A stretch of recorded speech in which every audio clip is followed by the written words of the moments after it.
అన్నమయ్య జిల్లా పీలేరు తెలుగుదేశం పార్టీ జాతీయ ప్రధాన కార్యదర్శి పీలేరు నియోజకవర్గ శాసనసభ్యులు నల్లారి కిషోర్ కుమార్ రెడ్డి నేతృత్వంలో శ్రీ రౌద్రాల అంకాలమ్మ ఆలయ చైర్మన్ కోడి రామకృష్ణారెడ్డి పాలకవర్గ సభ్యుల ప్రమాణ స్వీకారం ఘనంగా నిర్వహించారు.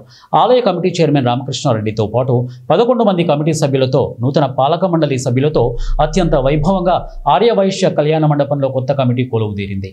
పాలకవర్గం ఎమ్మెల్యే కిషోర్ కుమార్ రెడ్డి సమక్షంలో సంబంధిత అధికారులు ప్రమాణ స్వీకారం చేయించారు.